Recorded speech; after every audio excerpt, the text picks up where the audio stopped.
Hey everyone, it's Michael Zapersky here, and welcome back to another episode of the Consulting Success Podcast.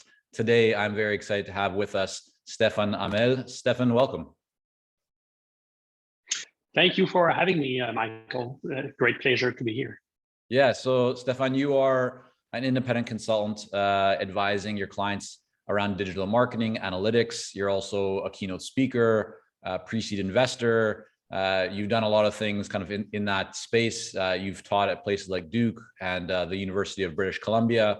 So there's a lot that we can cover here today, but I'm excited to have you on to explore your story, how you got to where you are, lessons learned, and what you feel has really contributed most to your success. And I thought it'd be great to begin starting kind of, in your early years. What got you most excited, and why did you decide to get into the world of data and analytics? It's pretty interesting because when I was in high school, my grades were really bad. I wanted to go in computer science, but I was told, don't even try, you won't be accepted. Your grades are not good enough. So I was in a mindset or a setup that didn't prepare me to be successful. Like, people were telling me you're going to fail. So that was not a good start. But then I got accepted. I was lucky. I got accepted in computer science, and it actually went very well. And at the time, it was all about programming on mainframes and working for insurance companies and banks and stuff like that. But there was that obscure little research project that I went to do my internship, and I was lucky. It was 1987, and because it was a research project, I had access to the internet. Mm-hmm. And the other students were telling me, why did you pick this project? Because the internet, it won't go anywhere. C programming and Unix environments, it will never pick up. And why did you choose this environment? Right. And actually, it was really the beginning of working on research projects with complex data, big data, before it was called big data. So all my career, I always worked with data to understand and improve and measure business processes, be it marketing or be it anything else. And throughout the years, I was lucky to work at the Montreal Stock Exchange, for example, where I learned about stock trading. I literally took the class to trade stocks on the market floor. I worked for an insurance company, so I learned about insurance. I worked for a 3D animation software company, so I learned about that. So but it was always the connecting point. Is always leveraging data to understand the business, to understand business processes, and try to optimize those environments. And then with the years of experience, eventually I went on to do an MBA, which was a big something very important for me, because I was told that it was not good enough in school, but eventually I did an MBA specialized in e-business. I didn't do a bachelor degree. I skipped right to the master degree, and I've been teaching ever since for over 10 years now, teaching to MBA students, which is kind of right. a nice return on not being a good student and now teaching to MBA students. It's very funny when you look at all the people around the world who have been told in their early years that they will not amount to anything. They will never, they'll never become much significance or become successful, and to see what they've done. So, your story really resonates because I remember I had many teachers as well. I mean, I was not a good student in school. For me, sports was my life when I was young, but I had specifically, I remember a few teachers who said, yeah, like, don't even bother, right? And fast forward, writing books and content. And I certainly wouldn't have imagined that I would be where I am today. And my father as well, he was told that he would never amount to anything, that he should not even go to university. And he ended up becoming a physician and doctor. So it's interesting that, when people say you can't do something, it doesn't mean anything. You can do whatever you want when you put your mind to it. Yeah, and maybe one of the characteristics is being an outlier. is being, you don't fit in the usual pattern of what the school system wants you to be. And maybe that creates opportunities to be different, to do something that other people are not doing. So maybe that was part of my success. What really this triggered my desire to go and do an MBA was simply I was responsible for several websites and multiple brands across the world and so on, but on an the IT side of things. And I was sitting on a meeting discussing about the strategy, the marketing strategy, and I was just there to listen. Right. I was not supposed to say anything. And at the time, the marketing director said, they were talking about the web strategy and so on, but I had some data. I had some data that was saying, okay, this is what the users coming to our site, this is what they want to do. And I couldn't resist. I'm like that. So I said, well, I have data that says this is what people want to do on the website.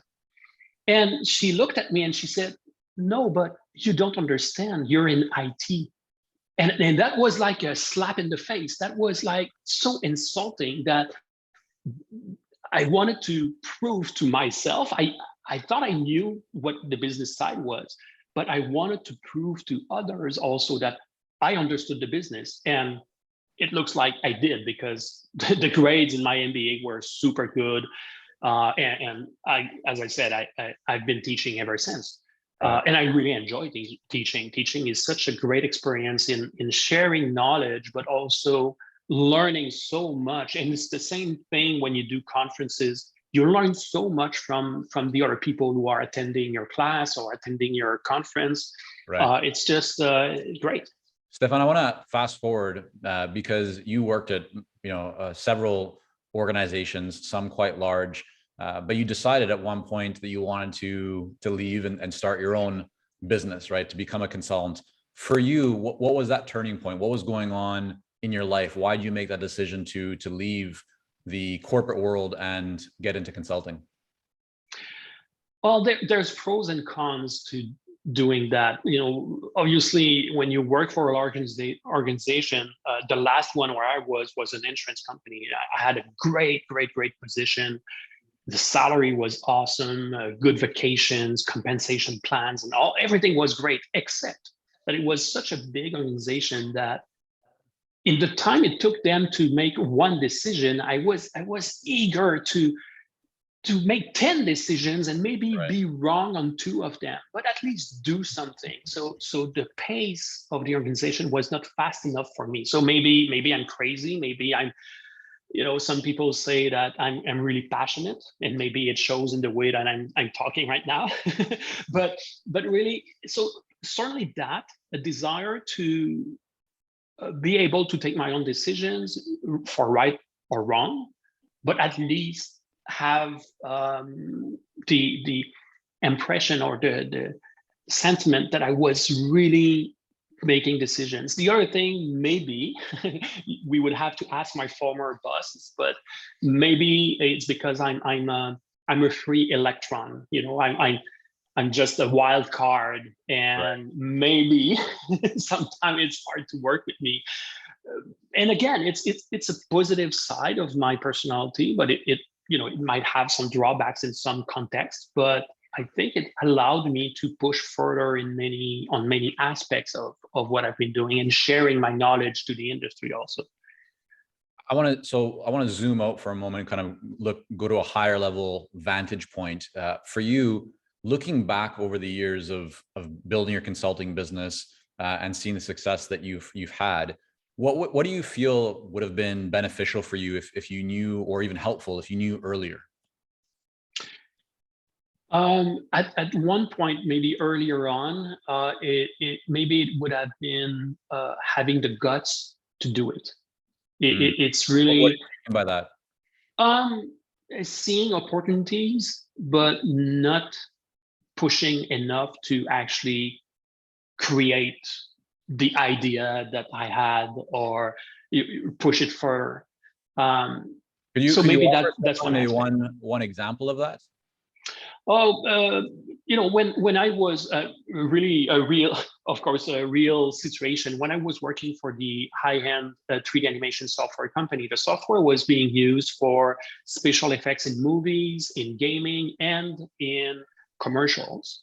And I had this crazy idea, and you go back to 1996, maybe, and I had that crazy idea that people in that industry were really enthusiastic about talking about the commercials. Who's the director behind the commercial, which company, which agency, what were the special effects, what was special about this commercial. So I had that crazy idea of making those commercials available in online, so people would be able to comment and share and so on. And I talked a little bit about it, but I didn't push it further because at the time the video quality was not good enough. A few months later, Ad Critic came out, and Ad Critic was exactly what I had in mind in terms of being able to see commercials and just the virality, just being able to reshare commercials and so on. So that's an example where I should have done it. I was in a position where I knew the technology, I knew people who could have invested into it, and I didn't do it. And there's many examples of that throughout my career. Yeah, no, that's a great example. Is there one within your own consulting business that, looking back, whether it's around your marketing, your pricing, how you interact with clients, what you offered, is there something that, if, for you now, looking back over the many years of being a consultant and running a business, that you feel, oh, I wish I would have done this sooner, or I wish I would have known about that? What stands out for you there? Yeah, the big thing, and I've been talking about it for at least 20 years, is I went to a conference, and it was the early days of marketing on the web. And one of the speakers was talking exactly about marketing on the web. It was really just starting to emerge as a discipline, as a field. And I went up to him after the conference, and I was much younger, and I asked him, I would like to be a speaker one day. What should I do? What's the first thing I should do? And he said, write a book. And I never did it. And that's something I still have on my to-do list. I have several drafts of several books of several topics that I started, but I never published a book. And yet I've been cited in about a dozen different books, but I never wrote my own. But I did other stuff. I created software. I published other things that had an influence on the industry, but I never wrote a book. What held you back from writing a book, or what still holds you back? What do you think is that barrier? Yeah, a couple of things. Early on, it was maybe it was a language issue, because I'm French speaking. So I didn't want to write it in French because the audience wouldn't be big enough. There would have been other ways of finding a translator and so on. Sure. At one point, it was imposter syndrome. It was like, okay, why me? Am I good enough? And still, even after speaking maybe to over 130 different conferences in Europe and North America, I'm not nervous when I go on stage. I really enjoy it. I really like it. But I always have imposter syndrome, always. Am I good enough? Why me? Why am I in this position to do a keynote or even teach? Maybe it's a lack of confidence, or maybe it's just being humble about the opportunity that I have to share my knowledge. But I think those two things, the language at first, and then imposter syndrome, and now it's just being so busy with teaching and consulting and everything that I lack the time. I don't take enough time I write articles, blog posts, and so on, but really writing a book is a different endeavor.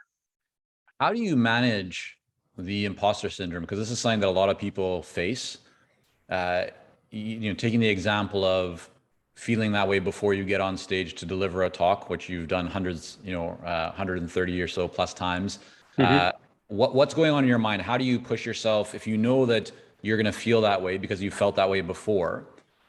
What are you doing to put yourself in the position where you still are going after those speaking engagements and then still getting up on stage? How are you pushing beyond the roadblock?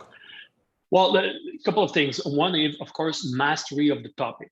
If I know so well that what I'm talking about, or what I want to talk about, that this gives me confidence. The other thing is, over the years, I also worked with someone who's been helping me to become a better speaker, to find what are the little things maybe that I was doing that would improve the performance of my delivery on stage.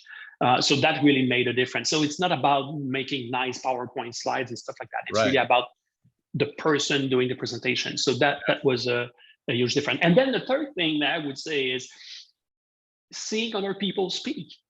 Seeing other people speak. Some of them are much better than I am. And some others are so bad that it gives me confidence that, okay, after all, I'm not so bad. I can do it, right? Yeah. So, yeah. Okay, that's really helpful. So we talked about, you kind of identified one thing that maybe you wish you would have done earlier, right? Writing the book. What's one thing that you did in your business that you feel had just kind of an extraordinary impact beyond other things, right? Everybody in business is busy trying a lot of stuff, or they're just working through their business. What's one thing that in your specific consulting business you feel had a really big and positive impact on the growth of your company? Yeah. There's two major things. One is when I was completing my MBA, the trend in the industry in digital and in web analytics at the time, but now we call it digital analytics. The trend was to say web analytics is so hard. It's so difficult. It's like crying babies saying, oh, poor little me, nobody understands me, and so on. And I was like, no, that doesn't make sense, because if we're supposed to use data to optimize the business, to understand the business, it doesn't make any sense to run around like headless chickens and say, oh, poor little me, it doesn't work. So I created at the time it was the web analytics maturity model. Later on, it was renamed. But that was a major milestone. That was something that really pushed me to do more consulting, more valuable consulting, because now I had something that I was able to use that was unique to me in order to assess the maturity of organizations. So that was a big part of my consulting. And then that maturity model was reused by vendors of different solutions, by agencies. It was referenced and cited in many publications.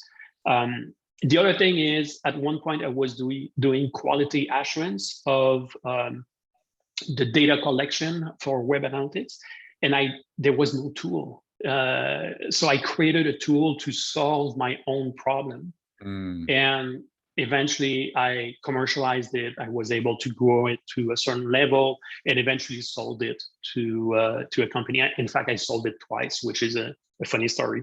But I created a number of tools like that, and also concepts that I shared with the industry and were reused. Right. So you said you built this tool, you sold it again. Did you sell it and then buy it back from the original buyer? So yeah. Now it sounds like a good one. I was lucky because I was advised by a very senior executive who had experience in writing contracts and negotiating, selling intellectual property and software like that. And at the very last minute, in one of the last revision of the document, he said, you know what, why don't you add a little clause that says, if the new owner doesn't develop, support, and commercialize the tool, you can get it back for $1. Oh yeah, okay, let's put it there. And it was accepted because obviously, when the company purchased it, their vision was to really build something additional with it and so on. Right. But after a few years, they were not doing anything with it. So I went on, knocked on the door. I said, well, if you don't mind, if you are not doing anything with it, I would get it back for $1. And I literally gave $1 to the CEO of the company, and I got it back. And then I joined an agency, and part of joining, I brought some clients, but I also sold them the IP of that tool. And that second selling of the tool was really the one that brought me the most money and rewards afterward. So little statement in the contract made a big difference. Yeah, no, that's fantastic. That's a really great story. It sounds like both of these things that you're mentioning and pointing out had the biggest impact. They're, you know, both a development or kind of formalization of a framework or a tool set. How do you think through that? I mean, those ideas, it's like very often people will have an idea, but then they won't do very much with it. Can you kind of give us like a very fast walkthrough of how you took from just an initial concept to actually developing those model and then promoting it? What did that look like? Yeah, I think the biggest thing is probably the complexity of creating something new. You need to be creative on the one end, but also in a way, maybe I'm applying what I'm preaching is when there's a complex problem, analysis and analytics is how you can split out that complex problem into smaller parts. And then if they are smaller, you can actually do something about it. You can measure it, you can optimize it, you can build a solution. Right. And that's how I did it. Both of those things were pretty complex at the time when I did it. And it's just one step at a time, which is very similar to anyone who has a startup and wants to build a new tool. Right. It's a big project. You have to start somewhere. So maybe that's simply how I did it. Okay, and I'm gonna push a little bit more on that because I want to try and extract a bit more of your experience from you to help others with this. So you've identified there's a problem or a challenge in the industry or in the marketplace. You have been able to identify a solution, and that solution or a better way of doing things, you tried to make it simple, and the way to do that was to create a visual model or something along those lines. So kind of like your maturity model. So you have that, but how do you go from having this thing on paper that can make sense to people when you show it to them or walk them through it? In your case, how did you go about getting that adopted and getting people to accept that and to start citing it or writing about it in different publications? Like, it sounds like that model, that maturity model, led to the increase of visibility and attention and, you know, your status as a thought leader in the space. How did you actually take this intellectual property and this model that you had built and have it adopted and kind of distributed and promoted? Yeah, it's pretty interesting because the bulk of it was research and more like academic and so on. But I wanted it to solve a real world problem. So obviously it needs to be applicable in the field.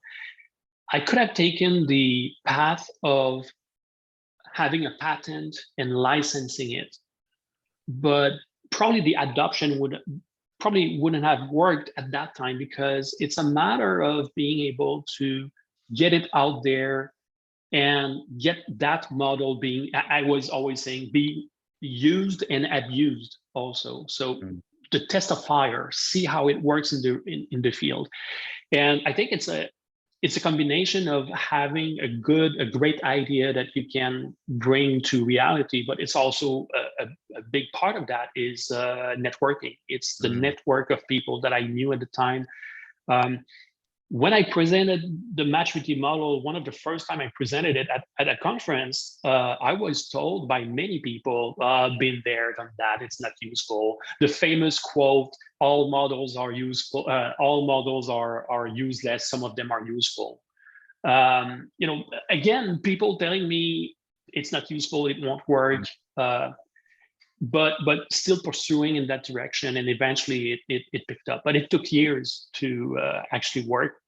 Maybe one of the mistake, and the same thing with my software that I created, it's the protection of the IP that was really difficult. Seeing people using my work without any reference, without any citing that I worked on it, that they were inspired by what I did. That always hurt me a little bit, even to this date. because I spend so much time on it. It's really my creation, and of course I was inspired by other people and other work, and I always make sure to cite where the inspiration came from. But I brought something that was on top of that was unique. So Stephane, it sounds like, just to clarify, what helped to get actually, ultimately the adoption of this model, which led to, the kind of increase in visibility and perception that you are a thought leader and expert in the industry. It took a couple of years, but from what my understanding, you're saying that it came from really networking, sharing it with people, and then a big part of it was bringing that into your talks when you would give speaking engagements and things like that. Somebody once told me, sharing knowledge strengthens your own, and it's so true. So my desire was to make sure that I was sharing the information so other people could use it. Hopefully they would get back to me. So I never, in my consulting practice, I never paid a dime to pay advertising, to get contracts, to get some work. It's always been word of mouth. It's always been through the articles that I've published and the work that I've done. And it worked. Eventually you reach a point where you have to pick your clients because there are just too many opportunities and a limited amount of time in a day, in a week.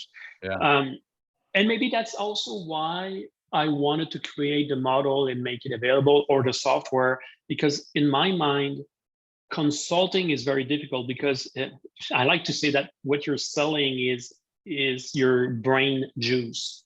That's what you're selling when you're consulting. And there's a limited quantity and a limited market price for that.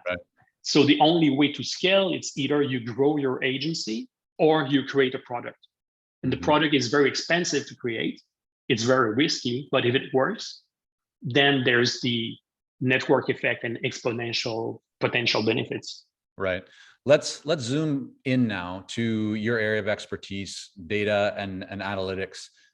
Is this only for, and really, is it really only useful for larger organizations, or can smaller firms, like consulting firms, also benefit from understanding data and analytics? Yeah, I think it's for all businesses in all functions of the business. Like if we take marketing, there's absolutely no way you can do marketing today without understanding the performance of what you're doing. And in order to do that, you need the data, and you need to measure, and you need to optimize. Otherwise, you're just throwing money and hoping that some of it is going to be viewed by some people and maybe they're going to purchase. So to me, it's essential. That's why I'm teaching marketing and I'm teaching analytics also. There's no way around it. If we think of HR, human resources, they are visible on the website. There's a competition for skilled resources. There, all those aspects. You need to have some measurement in place to understand, okay, am I reaching the right people? If I hire someone, how can I make sure that I hired the right person? They're going to remain here. They're going to bring their friends, and so on. So every aspect of the business, it's essential. And when you think about the small consulting firm, so let's say maybe up to about 50 team members and below, what are the most common mistakes or misunderstandings or opportunities that you see people have around the area of data and analytics? Yeah, it's one of the approach that I use is imagine you have a triangle with each of the angle is at the top you have the business aspect. So as an agency, it's hard to pretend that you know the business more than your client, right? But you bring some expertise, some approach and concepts to help the business. And then the other angle is what makes it possible to build a solution. So be it a website or be it a campaign, you need people who are able to activate or enable the result, the product itself, the creation of something. And then the last angle is people who are problem solvers, who are analysts, they can understand the data and extract information and extract knowledge that will inform the business. So that creates a dynamic where each part is important and feeding the other. So as an agency, you have to pick if you're going to be an enabler, so building the solution for your clients, if you're going to be specialized into maybe some verticals or some type of businesses, so you work on the business side of things, or if you're going to be more on the analyst, problem solving, performance improvement, effective communication of what you find in the data. And there are agencies that are really, really specialized. But the thing is, as an agency, typically and an individual is the same thing. You are very strong in one area. You are pretty good in the other, good enough. But the third one is you can't be good at everything. So you have to recognize what are your strengths and weaknesses in each of those three areas, and just develop that, work on your strengths, and do more of that and bring more clients aligned with your practice, really. Right. Is there one thing that stands out to you, like just a very common mistake that you see people making when it comes to data and analytics? Yeah, I think the biggest mistake is probably reading all those articles that says top 10 things to do whatever. Right. Those are all clickbaits, and it works to some extent. But the difference is that when you're a good analyst, the difference is that you understand the best practice.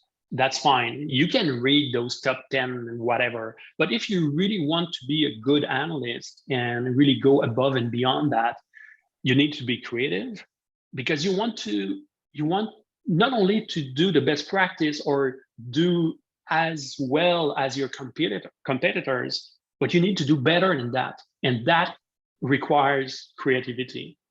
So it's interesting to kind of say, okay, you need the data, which is really non-creative, right, but you need to be creative in order to make sense of that and come up with solutions that are the best solution, but considering that there's always constraints to that. Could you provide me with an example of what that would look like? Get the creative juices flowing for me. So let's just take a small consulting firm, has 10 people, and there's some data that, there's going to be data in every company, but they could track the number of leads coming in. They could track their proposal win rate. They could track how many articles they get published, different things like that. So that would be some data. So they'd have some different data sources.